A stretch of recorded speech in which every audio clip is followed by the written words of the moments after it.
Alright guys, welcome back to another gameplay slash podcast where we'll be talking about The Last Jet, or at least be getting into a lot of spoiler territories on The Last Jedi, where Mike and me are going to give our thoughts on what we thought about the movie while we play the game. Yes, it is Mike here. Happy New Year's to everyone. Oh shit, hold on. Alright, let me actually add you as part of the team. yeah, you're the gold leader, right? Yes, I am the leader. It's your job to protect me.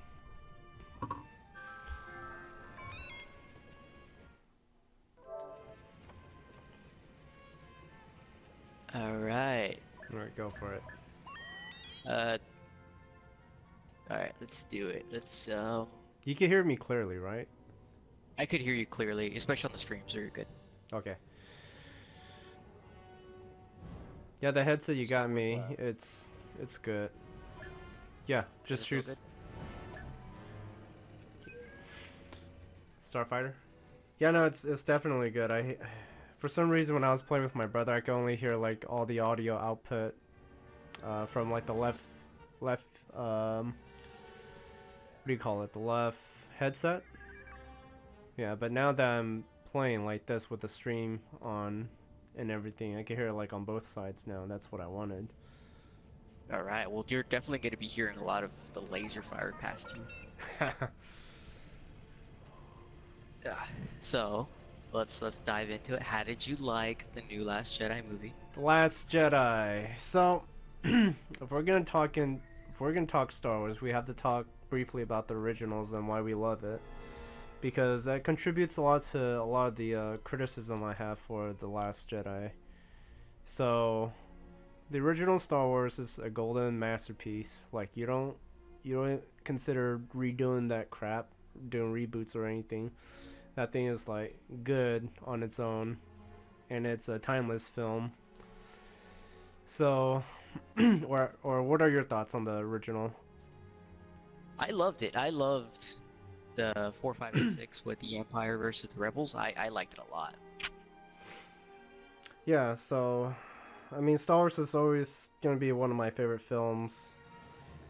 I mean, I have a hard time picking between Back to the Future and Star Wars, but I think Star Wars slightly beats out Back to the Future for me. Entering the fight. So Back to the Future is a good trilogy. Although Star Wars is like down. yeah, Star Wars is like a whole different class. Like if I was to like try to rate them, I like them in different categories. Like science, this is a science fantasy, and then Back to the Future is like a science fiction comedy. So yeah, in a way it is like a different category on its own, but we're talking about Star Wars, so let's get back on track. I've always liked Star Wars, you know, I watched it ever since I was a kid, and as I grew older I grown to like not just like it for like all the what do you call it, like the fantasy elements, the science fiction things that were inside the film. Like I started to like it as like just a story narratively. And so the movie got better as I grew up. Hold on, I'm gonna try to adjust my mic. There's too much sound. Yeah, so I really like the movie. Just got better as time went on. The prequels didn't really, I mean, the prequels were, I know a lot of people hate on the prequels, but yeah, 1, 2, and 3, like I know a lot of people give shit to them, but I think they're just okay films. They're not like the originals where they're like just movies that build on top of one another. Yeah, except for number 1, we don't talk about number 1. I actually hated Attack of the Clones. Attack of the Clone was the worst. Oh, you hated that? I love that clone. Oh, I only like the second half actually.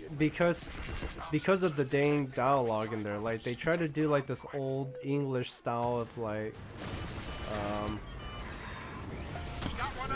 Romeo and Juliet. Like there was a Romeo and Juliet theme in there, and you could kind of tell in their dialogue that that's what George Lucas was trying to do, and I didn't think it worked for the film. So I am glad that they kind of pulled back from all that in Revenge of the Sith. And like, I got him for you. I got a question for so in episodes 2 and 3, when Anakin is starting to fall in love with the princess, isn't she like 10 years older than him? Yeah. And in episode 3, isn't Anakin only like? I mean, she's a good. She's either like. She's either. You know what? I think she's a good 10 years older than Anakin. Right. But you know And they isn't cast Anakin, they. like, But they just cast really good people that, you know, kind of looks away from those ages. But yeah, no, supposedly. Oh shoot, I crashed. But and overall, like the prequels weren't that bad, but they could have been better. They could, yeah, that's exactly. That's what I'm trying to say, is that they weren't that bad. They just definitely could have been better than what they are. They're not necessarily like some of the worst movies in the world. Like I could probably name a couple that are really bad. Last Airbender. Yeah. Yeah. So there's some bad ones out there, and then there's just movies that could be better, but you know they just kind of didn't live up to the hype of what they could have been.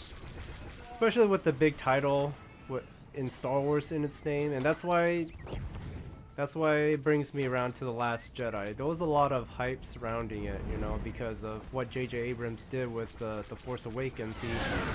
He set up a good new, kind of like this new age of story for like these characters inside the original story of Star Wars. And I felt like in The Last Jedi, Rian Johnson just like shat on a lot of those things that he built up for the Star Wars universe. So to kind of give those who haven't seen the movie kind of like a brief overview of what The Force Awakens is, it's a continuation of the original. Although But it's more like it's probably like a reboot of Episode 4 if you think about it. no, you see, a lot of people draw comparisons on being A New Hope, and I could say that there's definitely some similarities and some elements borrowed from it, but I wouldn't say it's like a direct rehash, like how some people are wording it. So, and it's kind of something that George Lucas have stated in his what do you call it, his interviews, is that it's like poetry, it rhymes, you take some certain elements, but you don't directly just rehash it. You don't, I mean, like if The Force Awakens had done exactly what A New Hope had done, then yeah, I would have been like, well, there was nothing really new about it, but there was actually a lot of new things about it, you know. So he introduced Rey, you know, Rey's this. And that's the thing. There's this big question on who is Rey, what is Rey, why is she important in The Force Awakens, and then when you kind of like get into Last Jedi, it's kind of like I don't feel that there was a lot of information given to me to kind of make me feel satisfied. Popped out of nowhere. Yeah, so it's cool, you know, because you kind of see that Disney's kind of trying to borrow some elements from like the expanded universe lore, like the whole Ben Solo, was it the child of Han and Leia, who turned to the dark side?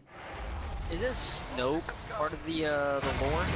No, Snoke is someone entirely new, and that's what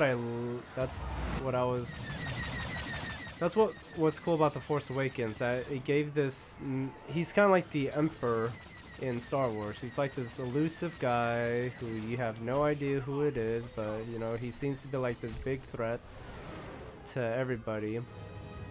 And coming back to The Last Jedi, all that just kind of gets tossed down the drain and says, yeah, you know, you remember all those things we've been building up in The Force Awakens? Well, guess what? Nah, we're just kidding.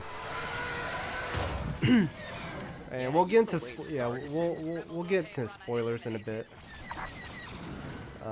But yeah, Right now we're gonna work our way up to it. yeah, we'll work our way up to it. But that's just my thoughts on the what do you call it? That's just my general thoughts on, I guess, the original and the current Star Wars. So I felt The Force Awakens was the much better movie of the new trilogy that's coming out. Because it was a good setup to a new story of these new characters,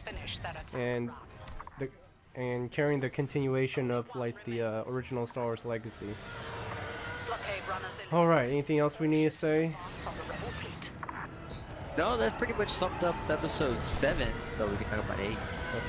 All right. So, The Last First Jedi. off, let's just say real quick rating. What would you give it? The Force Awakens.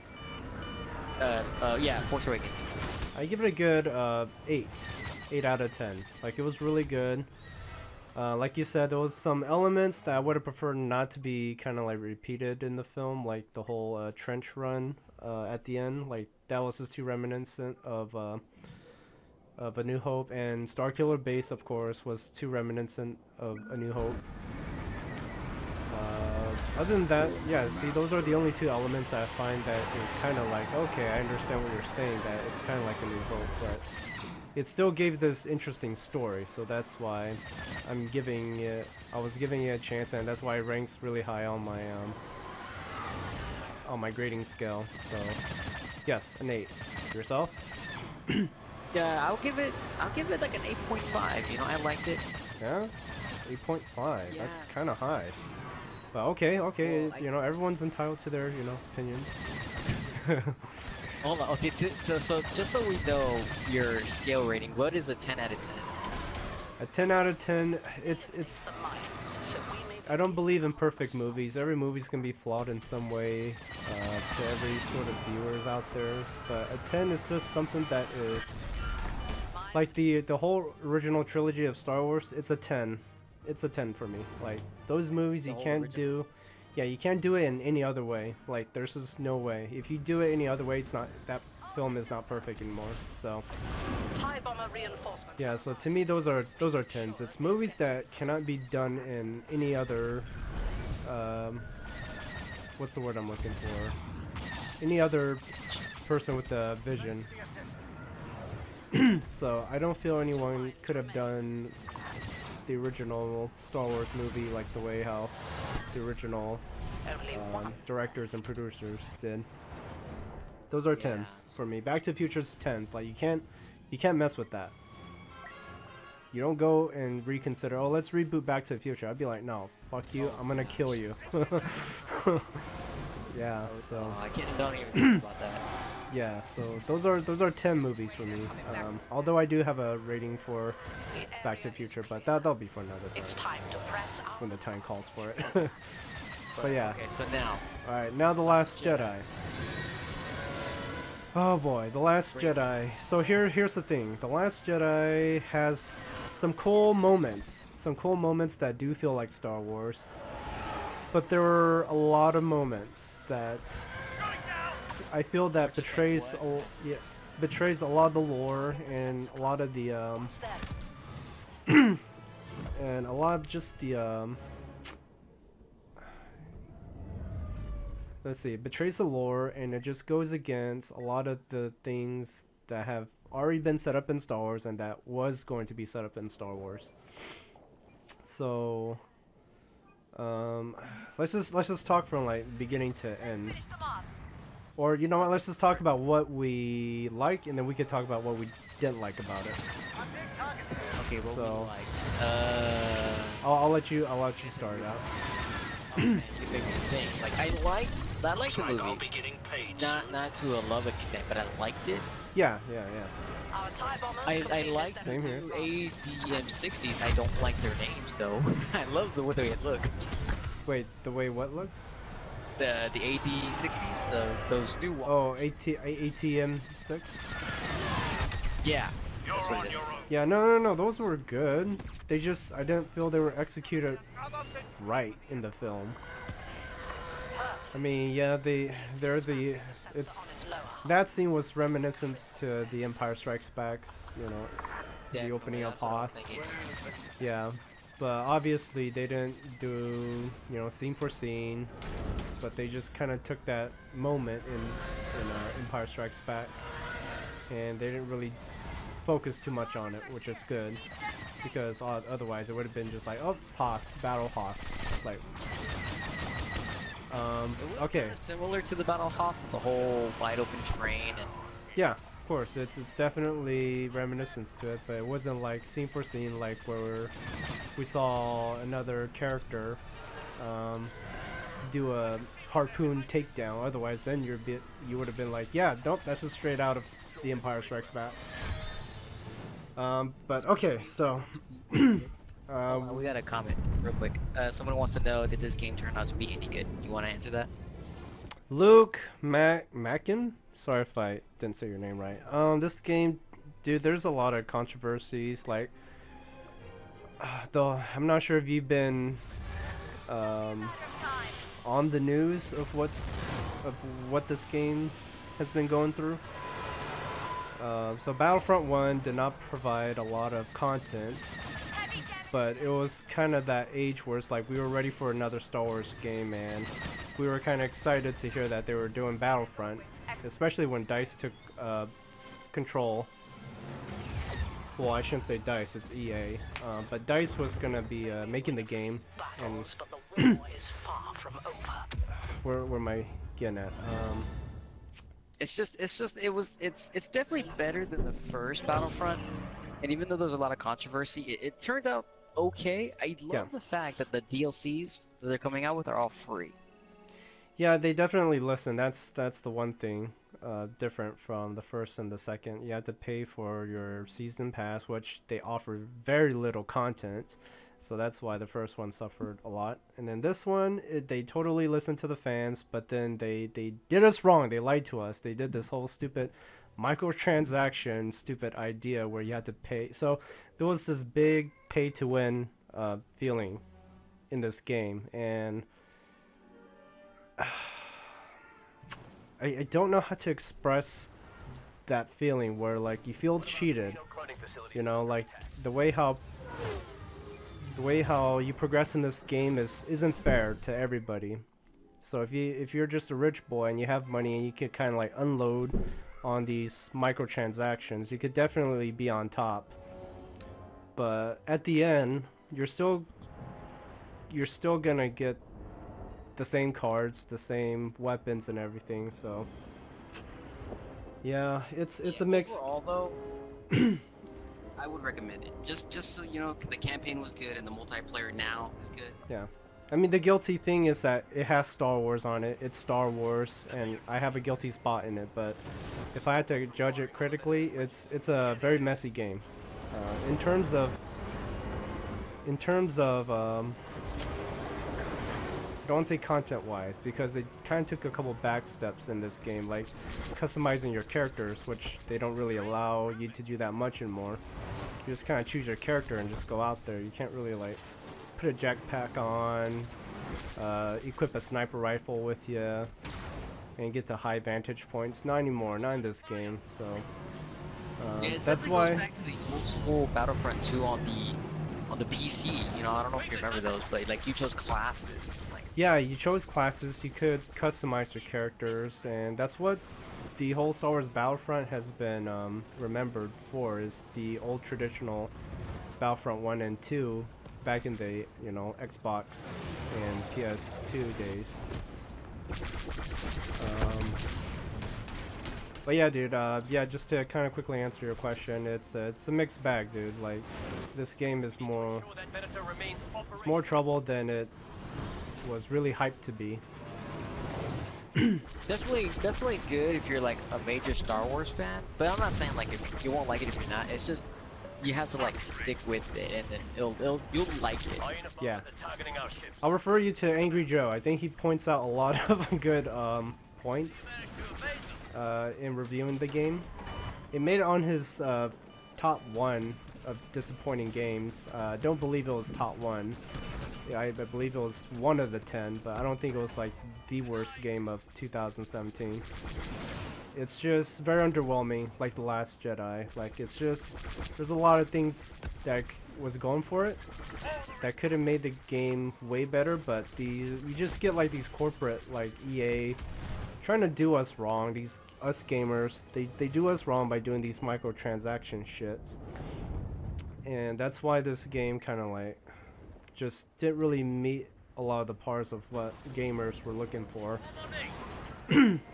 But like I said, I'm a Star Wars fan by heart, and I'm playing it because I love Star Wars, and this is probably like the closest thing I'll get to like playing at least a decent Star Wars game.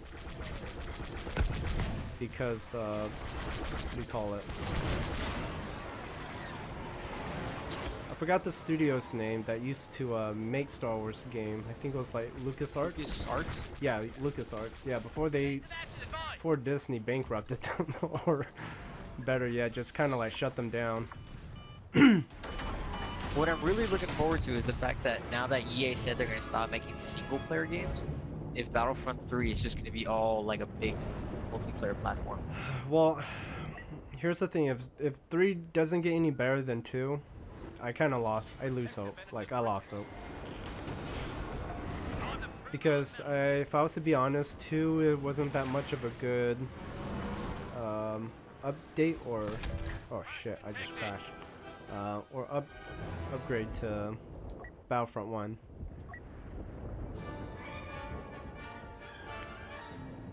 Wait, what?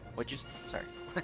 I guess what I'm feeling about this game is just that, yeah, there's cool new levels, there's all era battles, but significantly there's nothing really cool about the game mechanics, gameplay, you know. I feel more restricted in this game than part 1, just put it that way. About soldiers, the classes,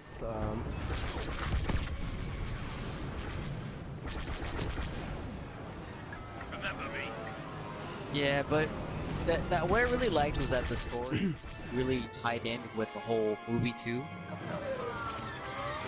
Oh man, the story. That too. It was a weak story. It was a very weak story. It's just something that I feel like EA and DICE was just trying to put out there for the sake of like, oh, here we didn't do a story in our last one, here's a story campaign for you.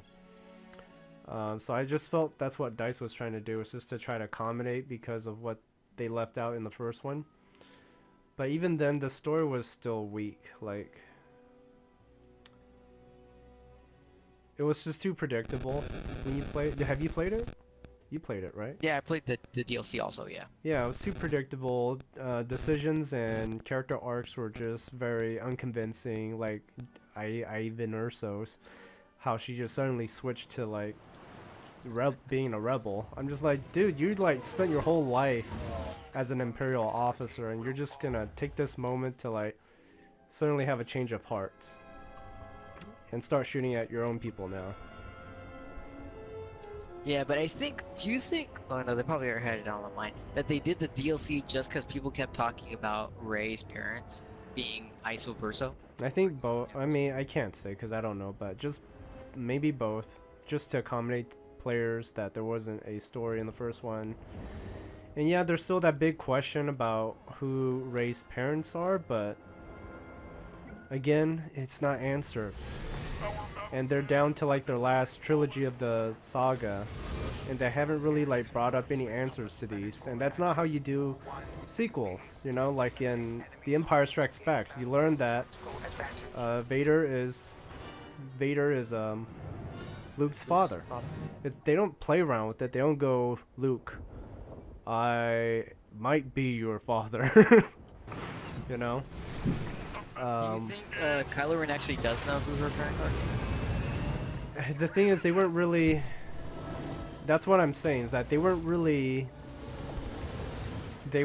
like adamant about the answers that they gave us in the film. Like, they're like, yeah, Kylo said that they were just junkies or drinkers, whatever. Random strangers, yeah. Yeah, and that they just sold her for juice or alcohol. Whatever the liquor equivalent Yeah, is. whatever, blue Or, alcohol, whatever it Jack. is. Yeah. Jack. So I guess if you, cause I heard from other viewers, they're all like, yeah, I see, like he's just trying to manipulate Rey, and I can see him that point. But the thing is, it's not like there's no official answer. We don't know if he's doing that or if he's actually telling her the truth. And that's what I didn't like about this movie, is that it was too bold on its choices in the direction of where it was taking some of these characters, and it was not very firm on a lot of the answers it was giving us, like who Rey's parents are, because that's one of the big questions we've been asking since The Force Awakens. Because you get this new character who pops out of nowhere, who starts swinging a lightsaber like she's been swinging it her whole life, and then suddenly runs around in The Last Jedi like she's a freaking, like she's like Luke Skywalker in Return of the Jedis now. What ultimately I don't know if I'm into this, but it sounds like the next movie is gonna be like a love story between Rey and Kylo. No, you just have this very big cult followings that are trying to like put the two together. Cause yeah, you kind of see that intimate moment inside of The Last Jedi between the two characters, but I don't think that was like a romance. I think that was just two long lost people who've never really like, who've always felt abandoned in their whole lives, you know. It's like two people who understood each other, but from different perspectives, you know, like one good, one evil. But no. And if it is, it better not be like Attack of the Clones. They better not start spouting out poetry dialogues and shit. What if Rey dies because of a broken heart? Yeah, no. But yeah, alright, so getting back into what I liked about The Last Jedi. The opening scene. The opening scene was badass. Like, that's how you kind of hook people back into, like, fuck yeah, Star Wars is back, you know? The one bone X-Wing against the Dreadnought? Yeah, and it's Poe Dameron, you know? So it's kind of like, whoa, man, yeah. Because what JJ was going to do was kill off his character in the beginning of The Force Awakens, but Really? Oscar Isaac kind of talked him to kind of like put his character back in. That's why you kind of see like this weird jump when Finn and Poe they crash land on Jakku, and supposedly Poe Dameron died in that crash. He died with the TIE fighter, and yep, that was it for him. But then suddenly he's back on Takodana at the battle of Castle. Yeah, Moss's castle. And it's kind of like, well, how the hell did you get there? They just kind of said, well, you know, Resistance picked me up, and yeah.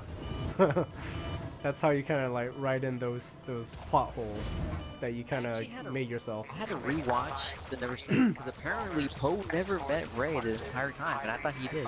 Yeah, exactly. He never met her. I mean, they probably bumped into each other when she was at the Resistance base. But never do you see that on screen, and that's what I hate, is that nothing's shown on screen in the new current generation of Star Wars. They go, hey, you want to know how Poe Dameron's all tied to this? Go read his comic book. Which, yeah, it'll give a better backstory to it, but what was this? There was another significant key point I wanted to make. Hyena-class bombers down. Oh, the whole compass that Luke uses to find the new planet, or the planet with the whole Jedi temple. On the compass. Yeah, it comes in the comic book, and it also comes in the video game here. You see, I don't like it when. I thought it was gonna be a bigger deal in the movie. Exactly. I wanted them to at least reference it in the movie, but they never did. I've been looking forward to. And that's why I hate that. If you want to learn more about like these deeper things about Star Wars, go read them in the comic book. And that's what I hate. Because you shouldn't learn things through the literature of a movie. You should learn it through watching the film, like how you did with the originals. Clear the air of enemy fighters. So yeah, so I definitely like the opening scene because it just brings you back to old traditional Star Wars, you know.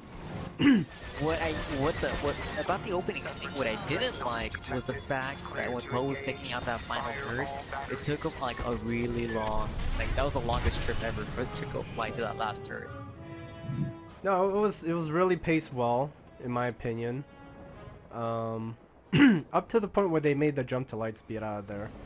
I liked it. It was really good. It gave Poe Dameron character depth because of some of the judgments he was making, along with Princess or General Leia, I should say.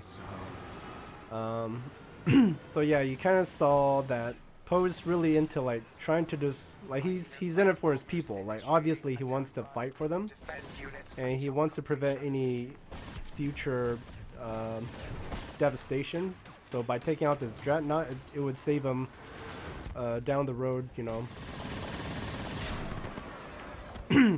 Sorry, I'm focused on trying to shoot this guy. It would definitely, yeah. So if he takes out this dreadnought, it would definitely save him a big, it will save him a lot of trouble at the end, basically. So yeah, they do take out this dreadnought, but at a cost for, you know, a lot of troops, like basically all their bombers, yeah.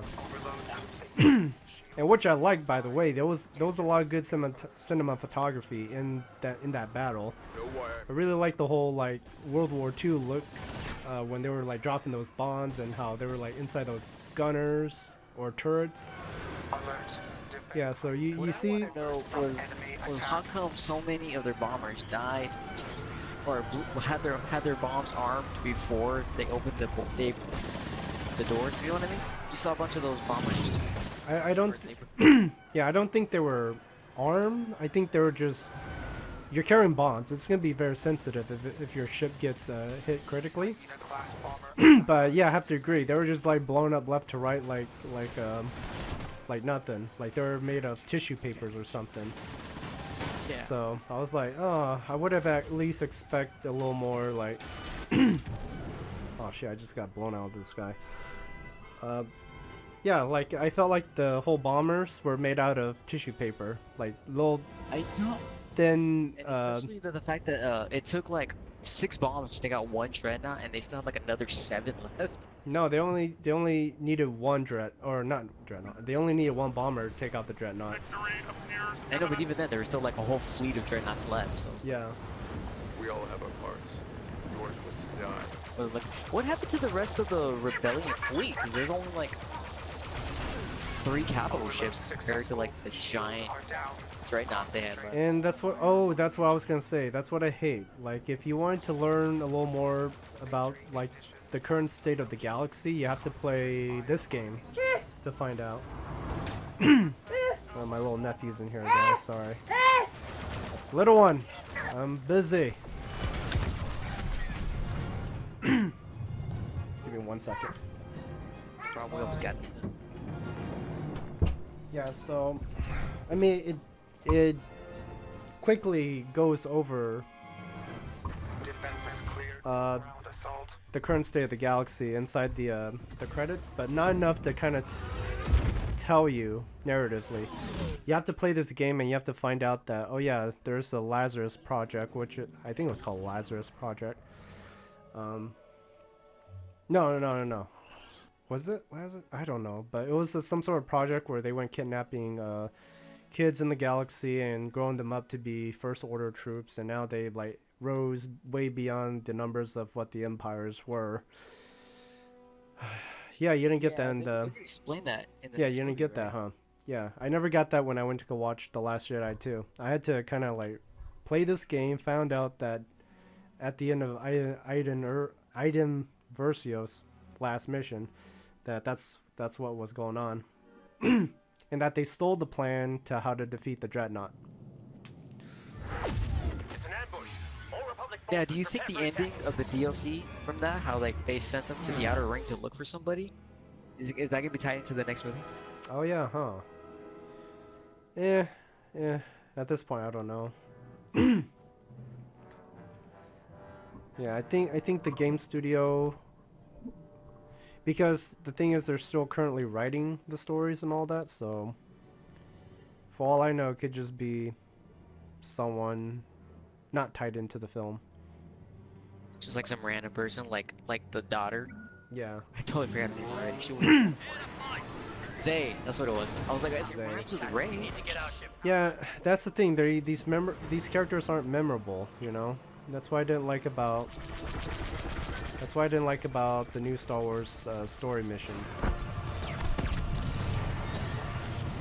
Yeah, it was definitely It's underwhelming. way. Okay, But, so okay, so getting back back to into it. So we get one of our first look at one of our first new character, like a new character introduction, which is that Asian girl, which Rose. I felt they should have used.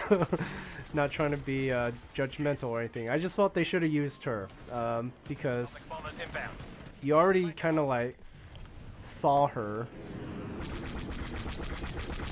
You're already introduced to her, you know. Ah, freaking crashed. It's hard to multitask in here.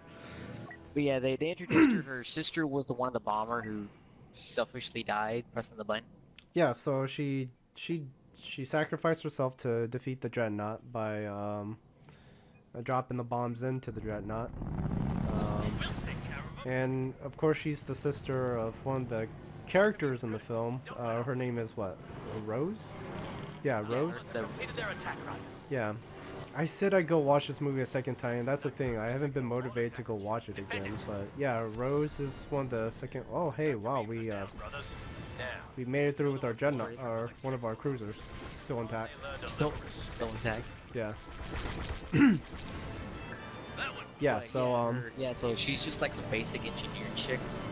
yeah, and you know what? That could have been a good story, a little good confrontation for her and Poe Dameron to kind of like explore, because what Poe Dameron was doing is that he was throwing everything at the Dreadnought.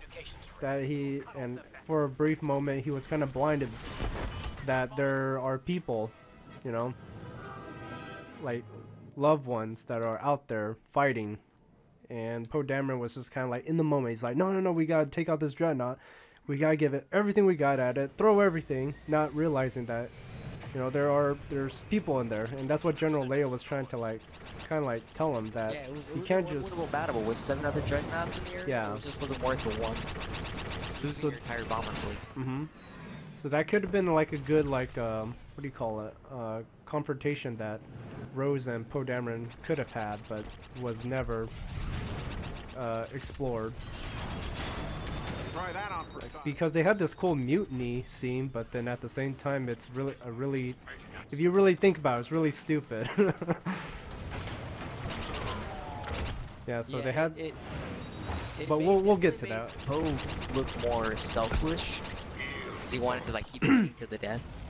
Yeah, which I understood him, because they had this Admiral Hokor, something like that. I don't know her name, but Hair chick. yeah, we'll get to her in a second. But yeah, so the chick beats the whole Dreadnought fleet. They celebrate. They go into Lightspeed, and of course you see That's right. Leader Snoke again, just handling Sometimes I even General Hux all over the place. Yeah, no one will even know who General Hux is unless they play the game. Yeah, there's General Hask, and then there's General Hux. Oh wait. Okay, never mind. I thought they were the same person. No, they're different. It's General Hask, and then there's General Hux. I don't know why they name them like almost identically. close to the name. Yeah. The communications array is But yeah, so you get this nice, bombers made it through. like the whole opening just feels like Star Wars, and then once after the whole, you know, star battle. Oh, and I have to mention another character that I dug. Her name is Tali Lentar. I don't know. Who But- that is. Oh, is that the? But you never hear her name. You never hear her name because it was never said in the movie. But a lot of the marketing and for like, you know, their books and all that, you know, don't they get name cocky. her. It ain't But over yet. Yeah, she dies really quick in the film. Yeah, she's even a hero in this game too. Like you can play her. Yeah, so I don't know why they do that. Like she's a playable hero in here, but yet she didn't make it past the 20-minute mark inside the film. Oh shit!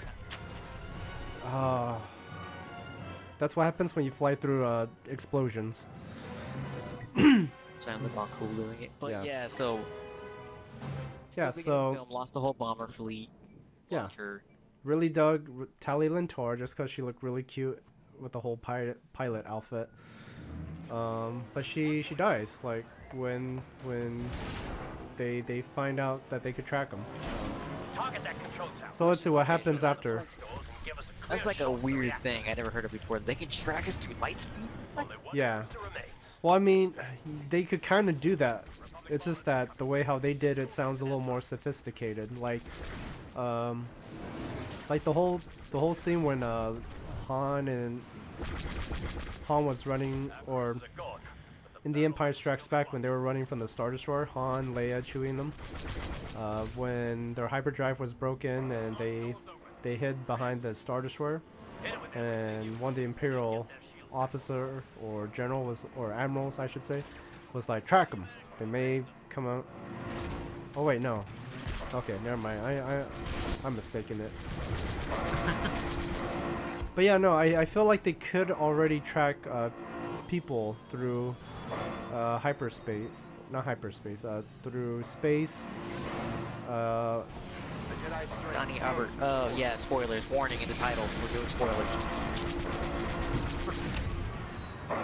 Oh, but yeah, another It comment. would have been more better was that if there was a traitor, I would have liked that. Yeah, no, that's what I was hoping. Like I was hoping there was a freaking traitor on board or something, but instead we get the stupid tracker thingy, which just it leads to other stupid things inside the Star Wars The Last Jedi thingy.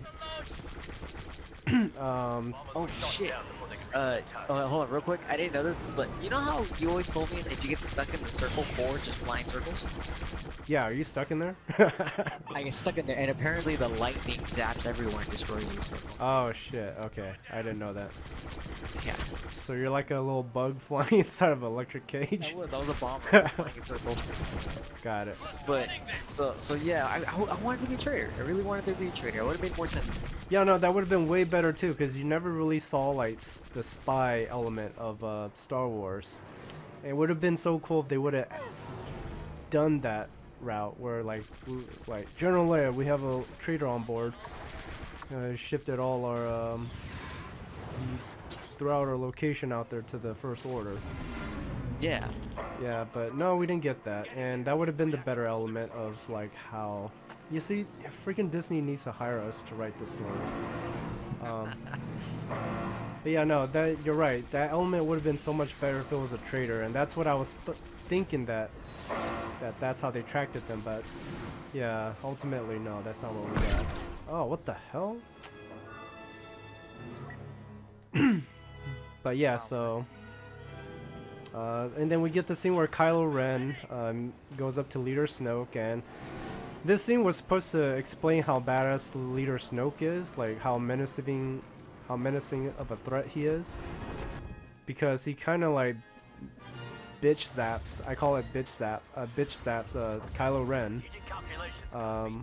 when he starts to scowl at him, and then Kylo starts to act out emotionally, and so he tries to he tries to talk back, but he like bitch zaps him, and then he falls back, and then he gets pissed, and then he crushes his mask.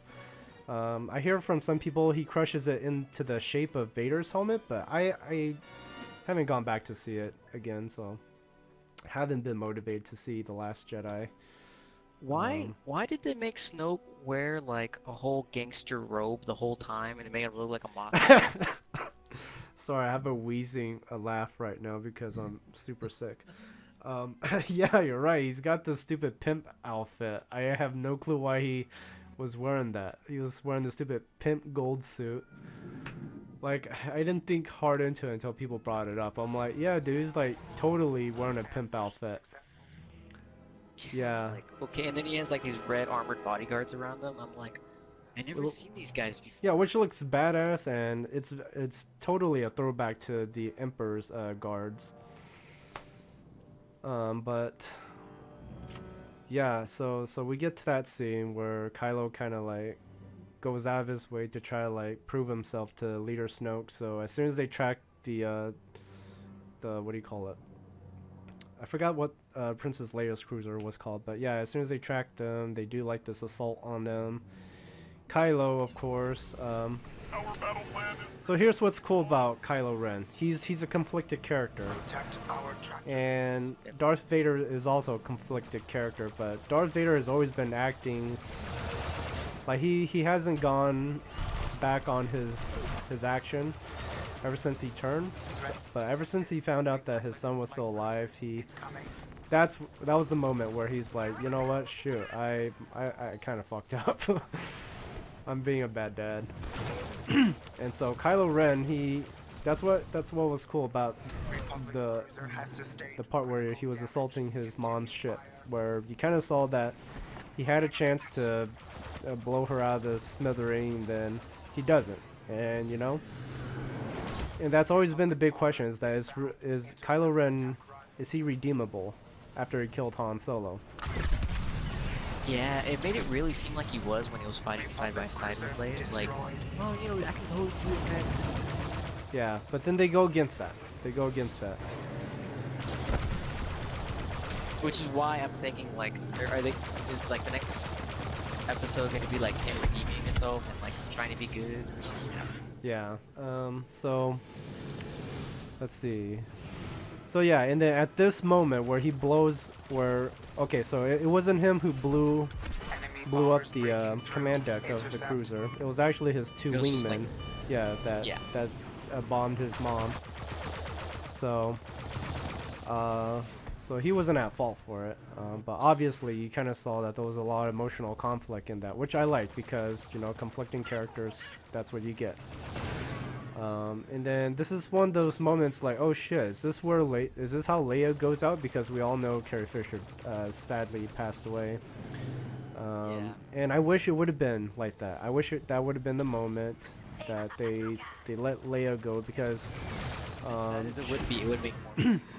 yeah, like you said, as sad as it would be, it makes sense because Carrie Fisher's not around anymore. And from what I hear is that she was supposed to have an essential role in the upcoming, the last installment for this trilogy.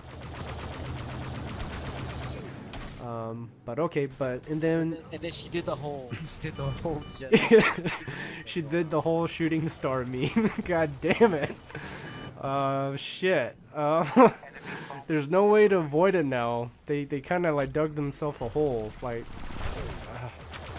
it was cool. Like I've always wanted to see Leia use her powers, or use the Force, I should say, because she's always shared that part of, you know, of Luke by being a descendant from Darth Vader.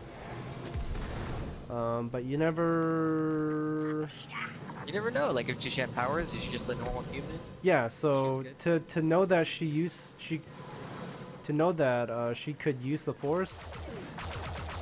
Or how should I say this? I've been waiting for her to use the Force because, like I kind of already said, that she shares that part with Luke Skywalker of being Force sensitive.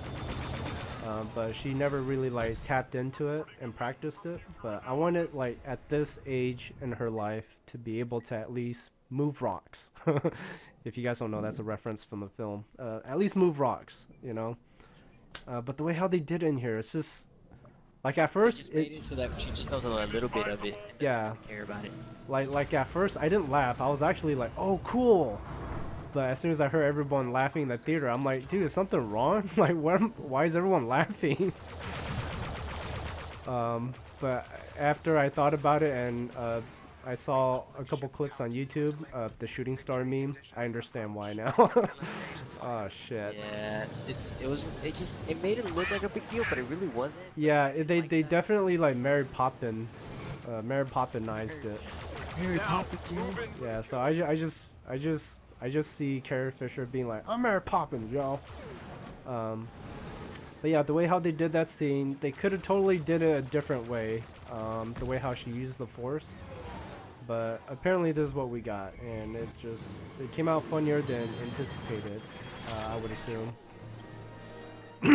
Yeah, so that scene has been labeled for like the shooting star move.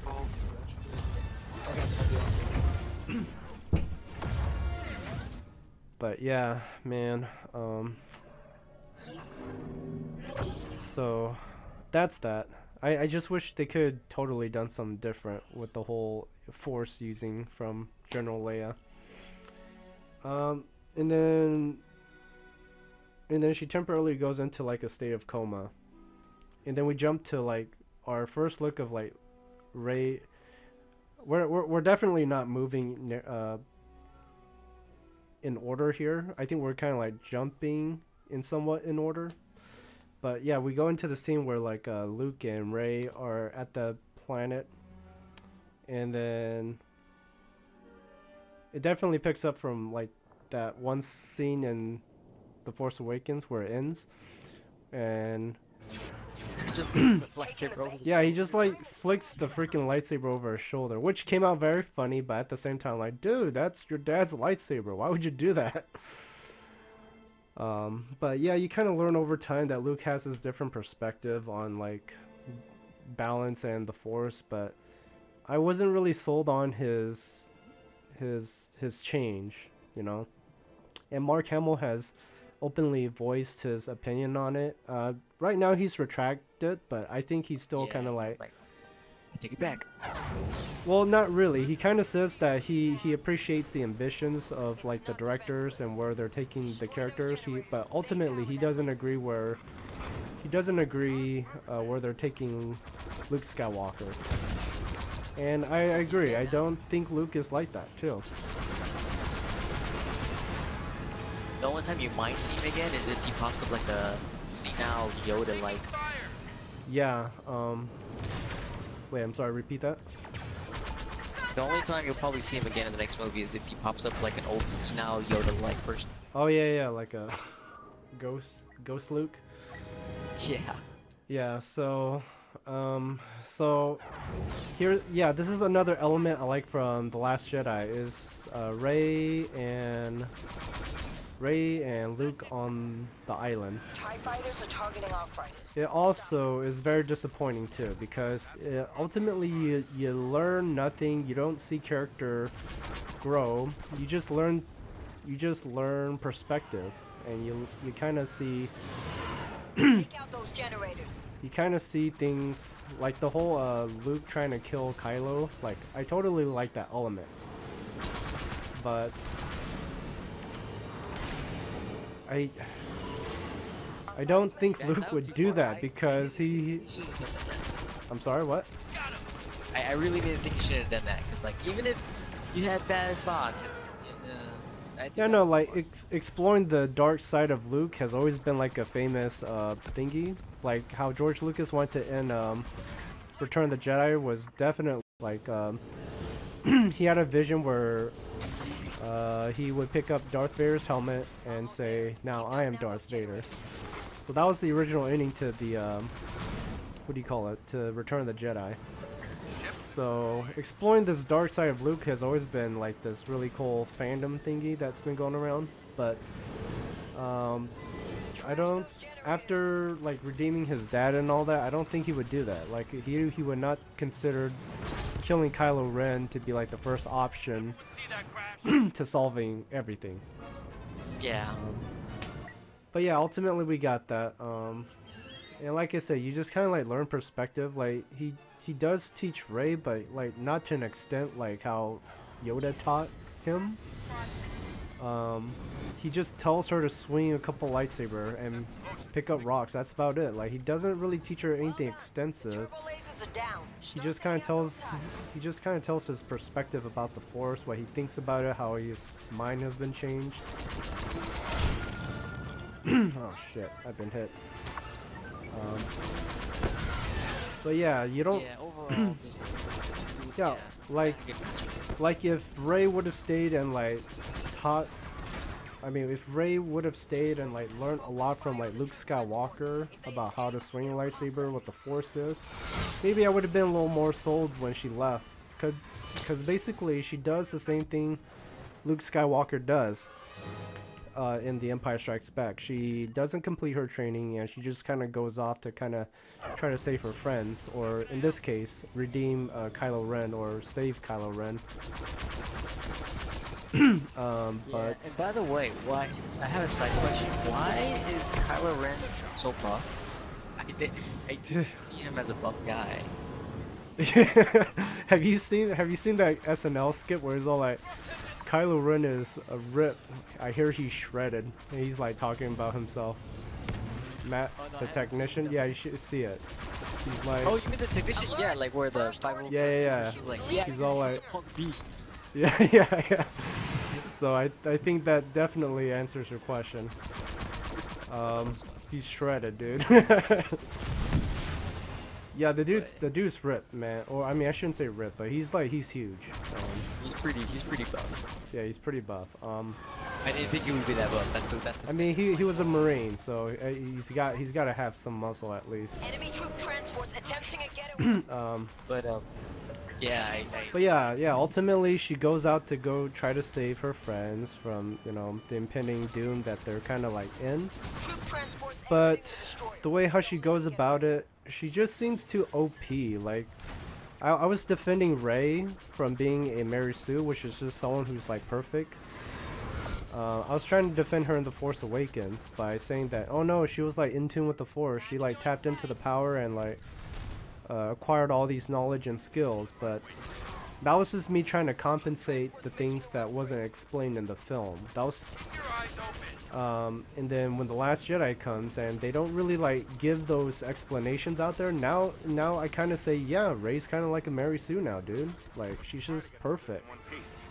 And I hate that, dude. Like, I hate that. I don't want to say that, but I have to kind of say because of the poor storytelling that went on in this movie.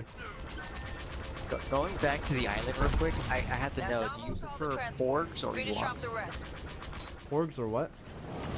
Porgs or Ewoks? Which one do you like better? Oh, I was never a fan of the Ewoks, to tell you the truth. I just kind of accepted them.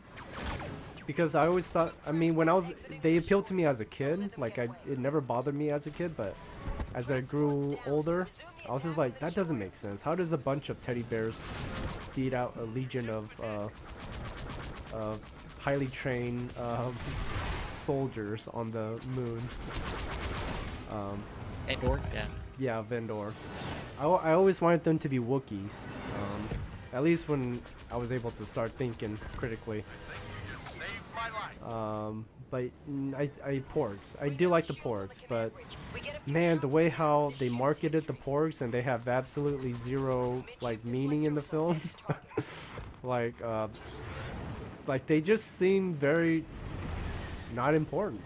They're just there to kind of like look cute and sell toys, and that's what I hate. Is that they were just there for marketing standpoints. They weren't there to like tell a story. They were just there to look cute. I have to say that one scene with I'm sorry, what? Since Han died, they wanted Chewie to sit with somebody, so they just made up a Porgs. Porgs? That's stupid. But yeah, but that one scene where Chewie eats the Porg and the Porgs are like looking at him, that was stupid funny. That was really good. That's stupid. Yeah, I really like the Porgs better than the Ewoks, even though they didn't do No, anything. I definitely don't like the Porgs. I just think they look cute. But if you think deeply into it, they were just there for marketing standpoints to sell toys, and I don't like that. I don't like that when you're trying to sell toys. You heavily market this creature inside your film to attract people, but yet give zero meaning to it. It's stupid. Like, that's not how you should do a movie. Completed their attack run. But then, so what was funny what I saw was that they made Chewie out to look like Rey's dad. Like, I'm over here taking my daughter everywhere, keeping the engine running. Chewie is Rey's father, is what I'm trying to say. No, I wouldn't say no. And that one, yeah, that one scene, so kind of taking a Hit those deflectors. kind of stepping back here. When Rey tries to confront Luke, but Luke is just kind of like, go away, you know. You see this reunion between Chewie and Luke. yeah, Luke, and it's supposed to be that moment of like, like good times here. Like, I want good dialogues, you know, between these two characters who you've seen in the originals. But it's just very quickly brushed over. I was expecting like a major thing, like when we find out that Han's dead. Yeah, exactly. But yeah, and here it's just kind of, it's just briefly brushed over. Like, The command bridge is vulnerable. like it's like, where's Han? And they just cut. I mean, I get it. They don't have to have, intense dialogue and all that, but At least I just didn't feel satisfied between the conversation between Chewie and Luke. Like, there was supposed to be more emotional Keep hammering that ties there. You know, these are characters who haven't seen each other for, you know, a while. 2 whole movies, yeah. Yeah, because, you know, Han and Chewie, they kind of like went their ways after Ben turned. What else? Oh shit, we won. That's cool. Great work. Yeah, so I was just expecting more. I was expecting a very more emotional reunion than what we got. I mean, just put it this way, the Han and Leia, or General Leia, was more memorable in The Force Awakens. At least there was screen time there, and they share very little words. But yeah. And I don't feel anyone mourns for Han Solo. This is fucked up. No one mourns for Han Solo. They don't give screen time for that. Not even General Leia. Yeah, I hate this. But okay. Do you want to do this quick one and then jump to Galactic? Yeah. Alright, because this lobby's starting to empty out. Yeah. Or shucks, dude. I probably only have till 8:30, so. Okay, we'll just keep staying on this until 8:30. But then let's give a little bit more forward then. Yeah. Brace for impact. Hold on, let me look back at this.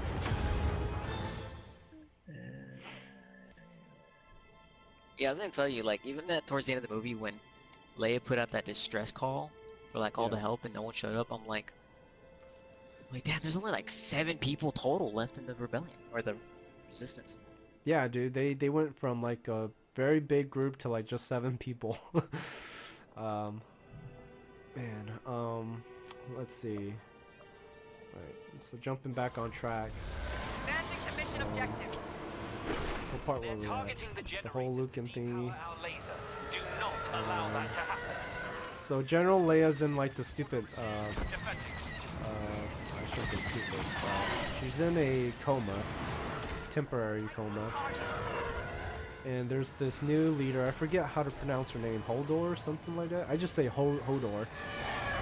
I'm just gonna call her Hodor. So The chick from Game of Thrones, yeah, apparently. Admiral Hodor has taken over for Princess Leia while she's out. So she's like her second in command. I was mad when Admiral Akbar died and no one even cared. Oh yeah, the way how they got rid of Admiral Akbar.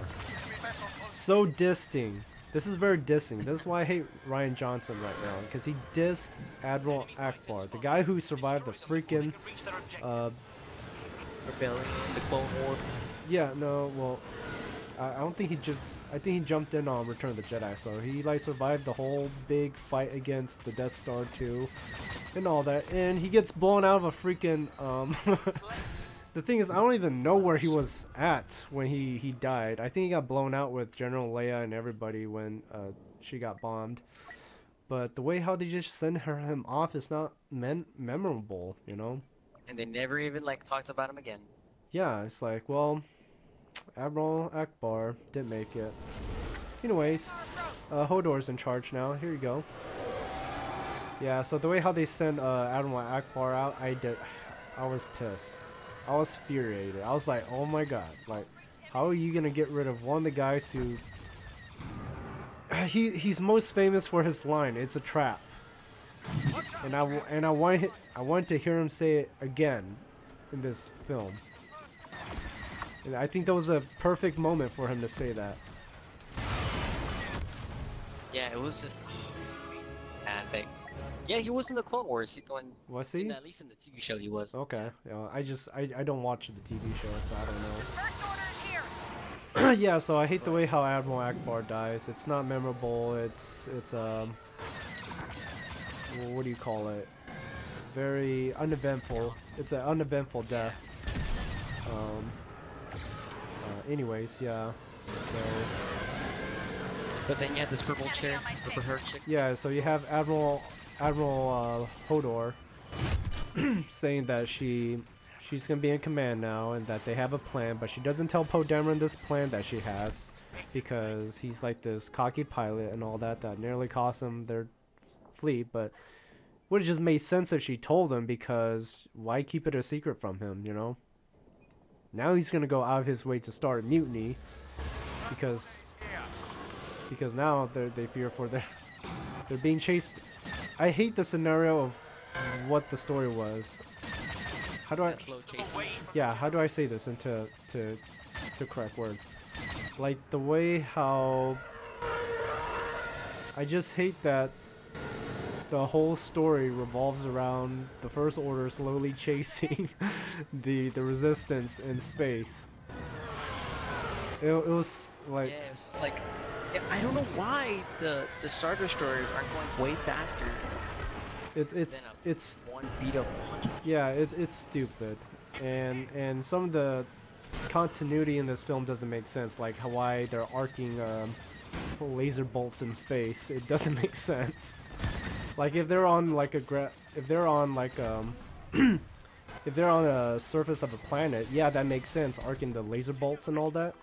But when they're just like floating in space and they're like shooting and arcing these laser bolts to look like Artillery. yeah, artilleries or something. I'm just like Enemy like I thought about it. I became like whatever, those send- I became like a YouTube science Just guy. send out a whole fighter fleet. What was that? How come they didn't just send out a whole like fighter fleet like, full of TIE fighters? Yeah, Because they did it with Kylo, but they pulled back. you could say that they had their gunners and their artilleries there, so fighters would do nothing. But I mean, that doesn't defeat the overall story or what they were doing. Slowly chasing the Resistance in space when, like, it's not a very engaging story, I should say. If you're gonna tell a Star Wars story. Like, to me, it felt like a filler episode of a Star Wars TV show. Like, it didn't feel like a Star Wars movie, an adventure, you know? I My know, sensors like, are showing an enemy on your trail. what's sad is that I'm not really looking forward to the next episode only because I don't know what to look forward to. Yeah. So... Alright, so Hodor takes over. Poe Dameron causes... I guess we should mention that, that Finn wakes up from his coma too. Which I didn't even know he was in. Yeah, and then he meets Rose down in a kind of like a escape pod bay. So he meets her there. We find out that she's the sister of that Asian chick that died earlier in the beginning. And that she's just there. Like there's no like she's an engineer or something.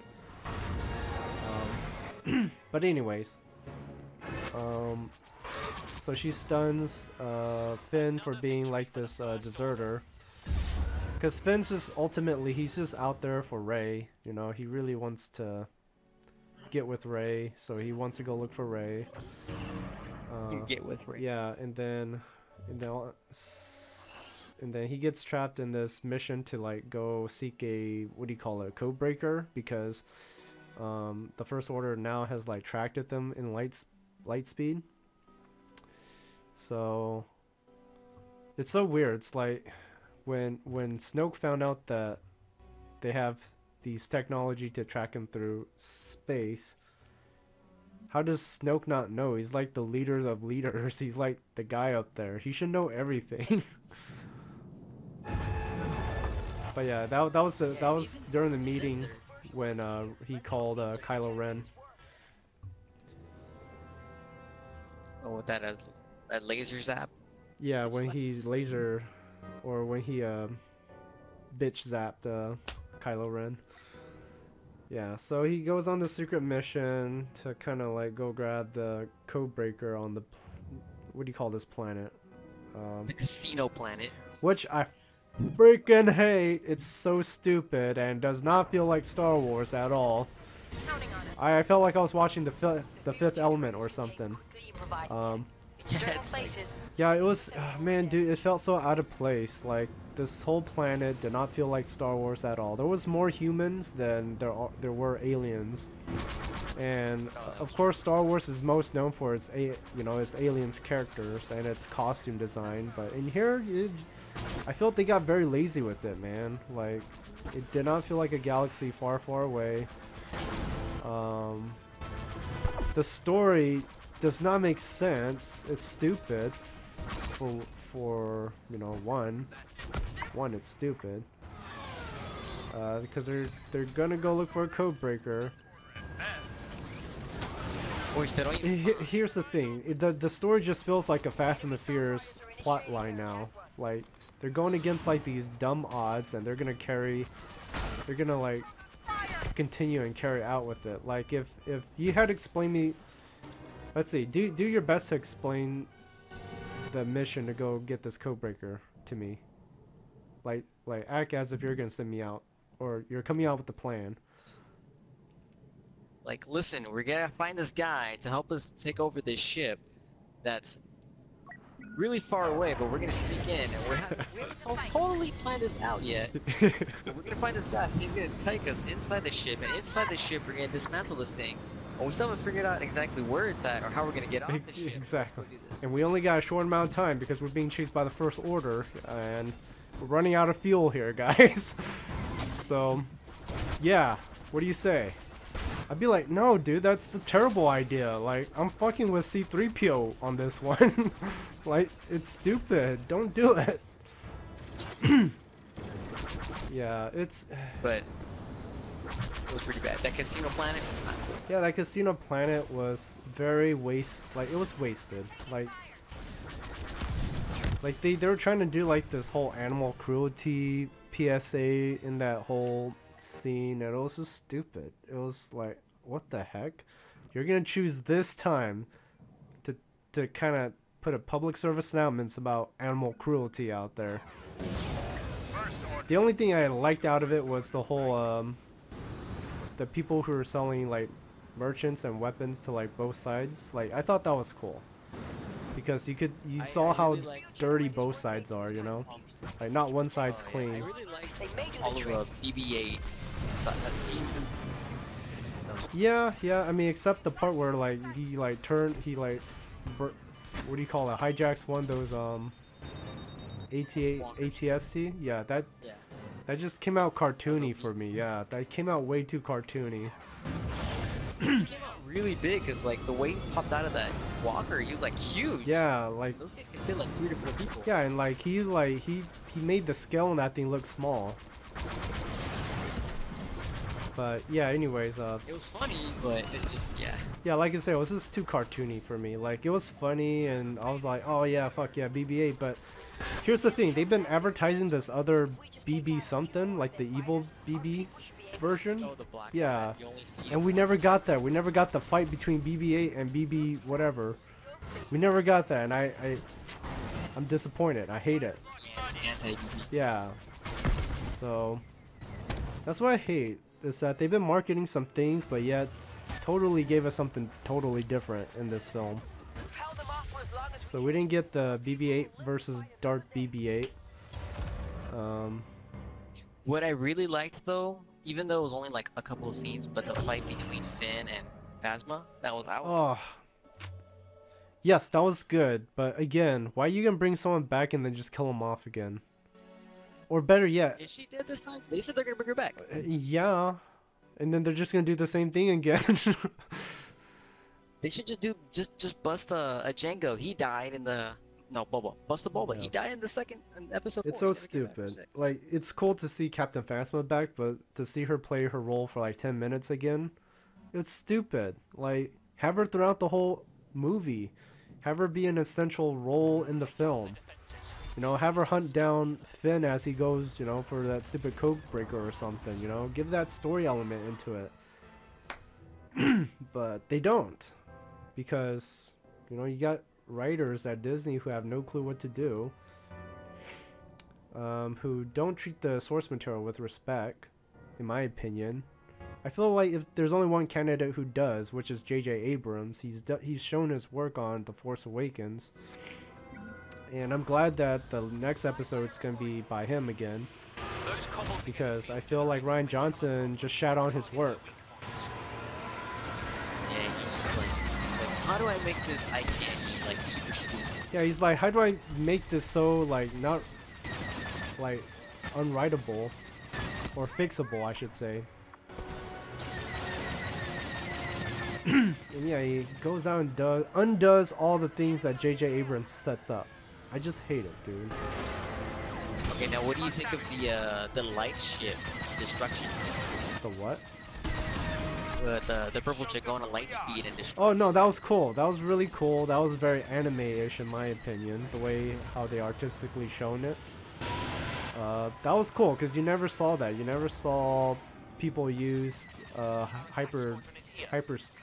What do you call it? Hyper speed, hyper jump. Hyperspace, whatever. Yeah. Yeah, you never saw anyone use lightspeed as a weapon before, so. That was. I feel like we're gonna see it again because like it's like an OP thing. It's just super. It is, but you're talking about sacrificing yourself to do that, but. No, it was really cool. It was really a new thing. If there was like a new thing that this movie shown us, it was that using lightspeed to your advantage, like using it as a weapon. Yeah, definitely that.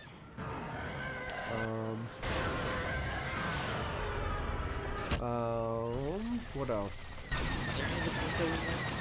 There's still a lot. Like Luke Skywalker, his return, and his fast ending. So Luke Skywalker comes back at the end to save the Resistance.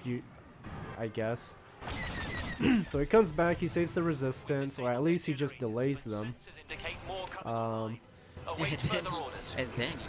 then he just dies. Yeah, no, that's the short story of it. But no, what really happens is he comes back, and you get this really nice reunion between Luke and Leia. And it's just so cool because you know that Carrie Fisher's not around anymore, and when you see that, it just hits you in the it hits you in the heart. And I bet it hits Mark Hamill in the heart too, because knowing that Carrie Fisher's gone, and they have that one scene together where you actually get it on camera one last time of these two characters back at it again, Oh, excuse me. And then did you notice, when I watched the movie, I was like, you never actually see two lightsabers touch except for one scene? Yeah, no, and the lightsabers never touch in this film. I mean, I was looking forward to this. Yeah. Before I continue, let's talk about that one fight scene with Rey and Kylo. We'll get back to Luke Skywalker, but yeah, this is an essential part of the movie. Is when Rey goes to confront Kylo Ren, and she's trying to pull him back to the good side because she feels that Luke Skywalker kind of like damned him, and you know what? He honestly admits that it was a mistake. He kind of he reacted to his concern more than to try to like be a proper mentor and try to guide Ben Solo through his potentials of his powers. So yeah, so Rey goes out, she tries to confront Kylo. Kylo obviously, takes her back to Leader Snoke, and this is supposed to be that moment where we get all these ton of backstories on who is Leader Snoke. We almost have them. Oh shit, I crashed. So yeah, so she's up face to face with Leader Snoke, and you kind of see how powerful he is when he diverts her lightsaber away from her when she tries to retrieve it. He makes her look stupid, he plays around with her, he force chokes, holds her up, for some reason, still uses a magnifying glass to look through space. Did you notice that part? Oh really? I didn't notice that. Okay, yeah, he like. Do you remember that one scene in Return of the Jedi where he makes them look at their where Emperor Palpatine makes Luke look at his dying fleet? So you kind of you kind of get that here. Like he makes Rey look at his dying fleet, and for some reason has a magnifying glass or still uses a magnifying glass, and I just thought that was kind of stupid. You have like digital displays, HUDs, you have that you could use, but yet you still use a magnifying glass. Alright, but anyways, so you get this cool scene where Kylo is going to strike Rey down to prove his master, but instead he like surprisingly kills off Leader Snoke. And I think it was from that point on I was like it took me by surprise. Like I was like, oh. And then as soon as I saw the rest of his body fall down, I'm like, oh no, like. Yeah, talk about a total PG moment, like just straight up, you just see his body flop. He totally got what Darth Maul got. I was just shocked because I was wanting to find out who he was, and I didn't get that. Like I spent a year and a half waiting for them to kind of reveal who Leader Snoke is, and then just to find out that he gets killed by Kylo Ren without revealing any sort of little detail about who he is, what he is. I was just like, God damn it, like there's nothing satisfying about that. I get that they're not falling into the traditional routes of like how they've been telling Star Wars, but when you're setting things like that up, yeah, you have to be traditional about it, you know? But yeah, yeah, that's just what happens. So Snoke dies. There's no answers. Sorry, what? But the whole battle with Rey and Kylo fighting those red. Yeah, Praetorian guards. That was a cool skit. It was definitely a cool skit. A totally unexpected thing you would have something so that you wouldn't have expected to see, which is Kylo and Rey kind of like tag teaming. Because you do feel like it's too soon for Kylo to kind of like turn good. Like you would expect that to be in the third installment of like how, you know, Vader made his turn. But again, like I said, you know, I don't want them following the same trend as the originals, but that's just how a 3-act structure works, you know. But like I said, it just took too many bold choices that it just made the story very not flowing. Like it didn't flow well, you know. But anyways, yeah, you get this cool fight between the Praetorian guards and Rey and Kylo. It was probably one of the best fight scene in the what do you call it? The movie. Just that movie. I wouldn't say like one of the best lightsaber battles because I actually like the Force Awakens lightsaber battle more than this one. My favorite lightsaber battle is by far is Return of the Jedi, because there's more emotional context behind that. But yeah, you get that nice fight scene, but only to find out that Kylo hasn't really officially turned good. He just wanted to claim the throne to himself, the Iron Throne, I should say. It's a Game of Thrones reference. So yeah, so he asked Rey to join her, which is kind of, I guess, if you want to be like creative and on a new route, yeah, that's you could be on that path. Like, yeah, that's new, that's something new, original, but it's just too bold and it doesn't flow well, like I said. But yeah, so then they have a tug of war with Anakin's lightsaber, and then they break it in half. You know, I was wondering too, like in that scene with they break his lightsaber, but you see Luke holding it again during that whole barrage, the fight between Kylo, and I was thinking, like, didn't they destroy this? Wait, and where? Didn't they destroy? You know how they destroyed Luke's saber on the ship, right? Yeah.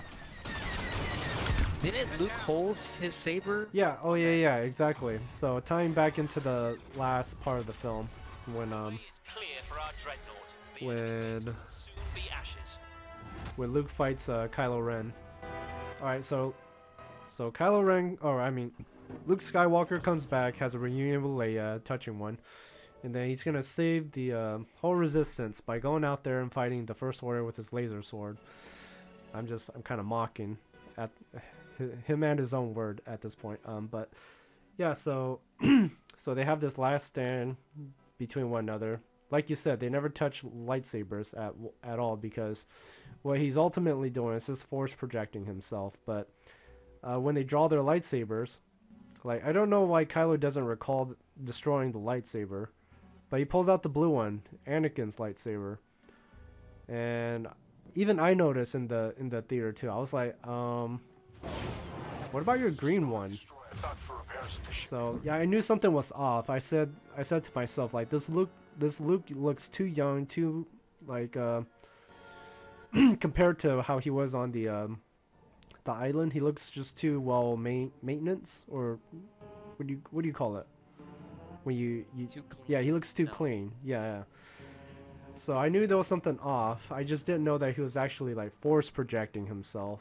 So if you want to say that there was something new presented in this movie, it was the way how, I guess, force is used now.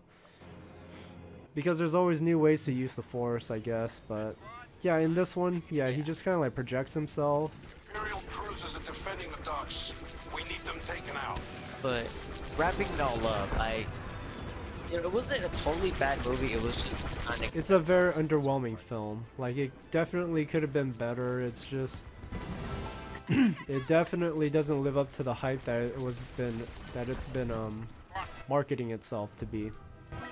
And that's very disappointing, because Battlefront 2 was a letdown, and then The Last Jedi was just underwhelming. It wasn't like a successor to the original first trilogy that's set out to accomplish. It just became like this, you know, like, oh, it's a okay film. It's not like one of the best Star Wars movie, because there's a lot of movie that trumps it right now. Or I mean, out of the series, I think it like falls right before the prequels. Yeah. Yeah, to me it falls right before the prequels. If I was to like line up or say in what order I like it. But yeah, like you said, it's not bad, but it's not a great film. But for a Star Wars title to be on this movie, you expect a lot out of it, you know? Like, you expect a lot of fulfillment, you expect a lot of things to be answered, you expect at least a decent film, not a messy one. And this one it was kind of everywhere. It was more out to be a comedy than just a serious Star Wars movie, especially. It definitely did not succeed in that part, because this was supposed to be like The Empire Strikes Back, but it definitely wasn't. Are you expecting anything to be answered in the next episode? I definitely expect a lot of answers, yeah. Do I have high hopes that I'll get those? No. But with JJ, maybe, yeah, maybe with JJ Abrams, because I felt like a lot of his work was just shattered on in The Last Jedi. So I'm hoping I get answers, because I don't feel Rian Johnson did us right in this one. So yeah, I have a lot of. In The Last Jedi, I have a lot more criticism than like good thoughts on it because there were just slightly moments in the film that were Star Wars, and then there was a lot of moments in that movie that did not feel like Star Wars at all. Like the casino, the messy story plots. Heavy shielding around the dock. You'll have to take down those generators. Yeah, they just all contributed to the kind of like just this generic, you know, Star Wars okay movie. Have you heard about the new Solo movie? This might kick a little. Oh yeah, the Solo movie. It was cool, but Like, Both blockade runners are down. what was that?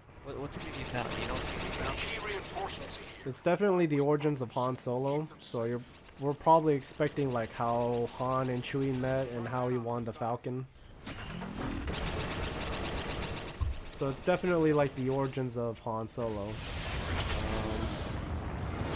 But I just didn't feel it was a necessary film to make.